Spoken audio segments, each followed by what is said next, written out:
आप सभी का स्वागत है आपके अपने चैनल में। जैसा कि आप जानते हैं कि आज साईं चरित का अध्याय 7 प्रारंभ हो रहा है, जिसमें कि बारात संग श्री साईं बाबा का पुनरागमन, साईं शब्द से अभिनंदन, संत का संतों से मिलन, बाबा का रहन सहन व दिनचर्या, इन सभी का पूर्ण विवरण दिया गया है। साईं जी कहते हैं मेरा निरंतर स्मरण और दृढ़ विश्वास ही तुम्हें लाभ देगा। श्रद्धा और विश्वास भक्ति की गाड़ी के दो पहिए हैं।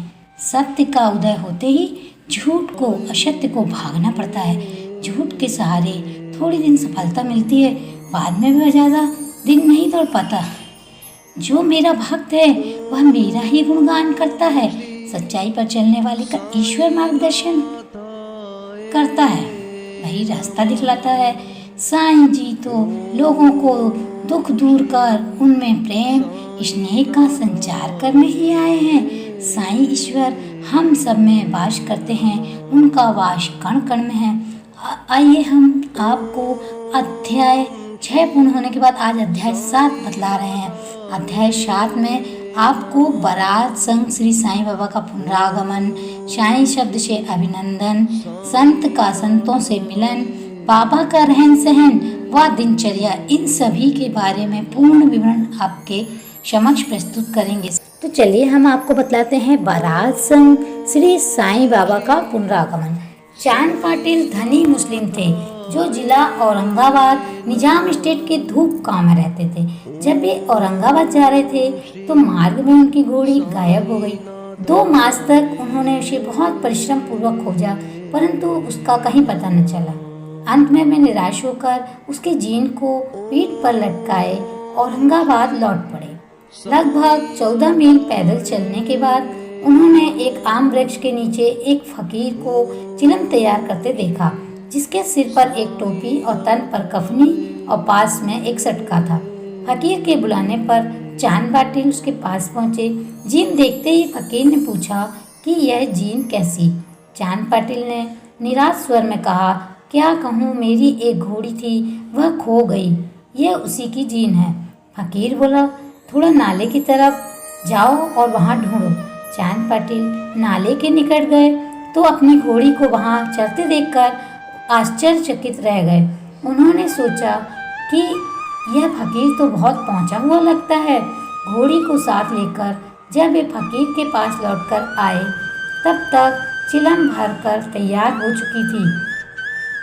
केवल 2 वस्तुओं की आवश्यकता रह गई थी।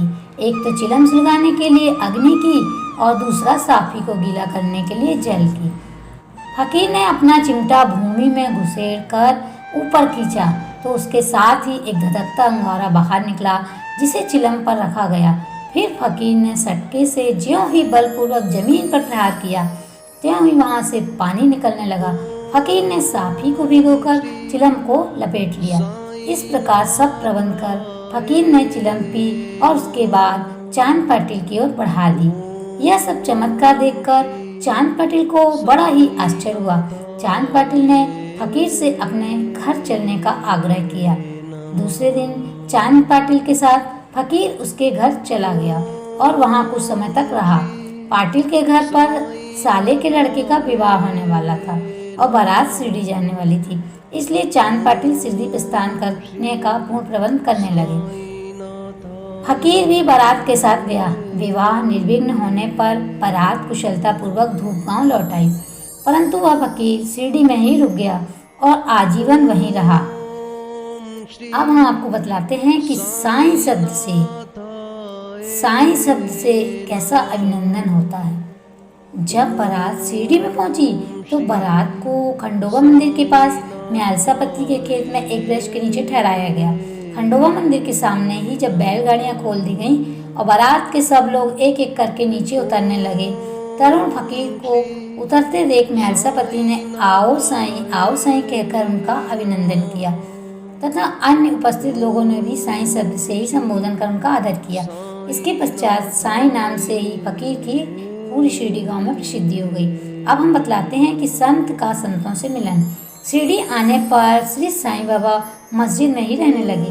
बाबा के शिरडी आने से पूर्व देवीदास नामक एक संत वर्षों से वहाँ रह रहे थे। बाबा को वे बहुत प्रिय थे। वे उनके साथ कभी हनुमान मंदिर में, कभी चावड़ी में रहते थे। कुछ समय के बाद जानकीदास नाम के एक संत का भी शिरडी में आगमन हुआ। अब बाबा जानकीदास से वार्तालाप करने में अपना काफी समय व्यतीत करने लगे। जानकीदास भी कभी कभी बाबा के स्थान पर चले आया करते थे और पूर्ण तांबे के श्री गंगागिर नामक एक पारिवारिक वैश्य संत भी बहुधा बाबा के पास आया जाया करते थे। जब पहली बार उन्होंने श्री साईं बाबा को बगीचा सींचने के लिए पानी ढोते देखा तो उन्हें बड़ा ही आश्चर्य हुआ। वे स्पष्ट शब्दों में कहने लगे, शिरडी बहुत ही परम भाग्यशाली है, जहाँ एक अमूल्य हीरा है। जिन्हें तुम इस प्रकार परिश्रम करते हुए देख रहे हो, वे कोई सामान्य पुरुष नहीं है, अपितु यह भूमि बहुत ही भाग्यशाली तथा महान पुण्य भूमि है। इसी कारण यह रत्न प्राप्त हुआ है। इसी प्रकार श्री अक्कलकोट महाराज के एक प्रसिद्ध संत आनंदनाथ, जो कि कुछ शिरडी निवासियों के साथ शिरडी पधारे, उनके भी कुछ ऐसे ही विचार थे। उन्होंने स्पष्ट कहा कि यद्यपि बाह्य दृष्टि से ये साधारण व्यक्ति जैसे प्रतीत होते हैं, परंतु ये सचमुच कोई साधारण नहीं है। इसका अनुभव तुम्हें भविष्य में होगा। ऐसा कहकर वे यवला मठ लौट गए। यह तब की बात है जब शिरडी सामान्य सा गाँव था और बाबा की आयु अभी बहुत छोटी थी। अब हम आपको बतलाते हैं कि बाबा का रहन सहन व दिनचर्या।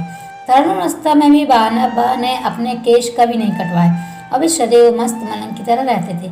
जब वे 3 मील दूर रहाता जाते तो वहाँ से गेंदा, जाई और जूही के पौधे खरीद लाते थे। वे उन्हें स्वच्छ करके उत्तम भूमि देखकर लगा देते और स्वयं पानी सींचते। बामन तात्या नाम के एक भक्त उन्हें नित्य प्रति मिट्टी के 2 घड़े दिया करते थे।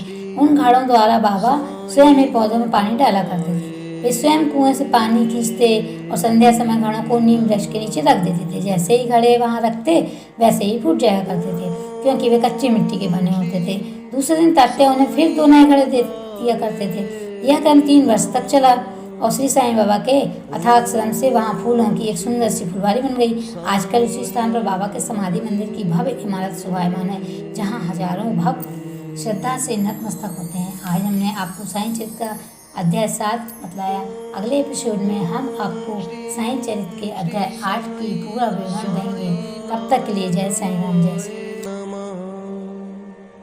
ओम श्री साईं नाथाय नमः।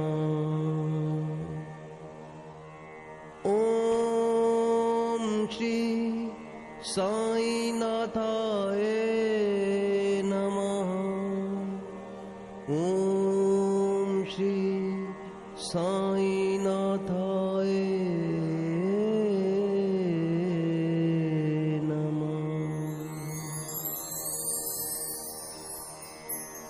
ओम श्री साईं।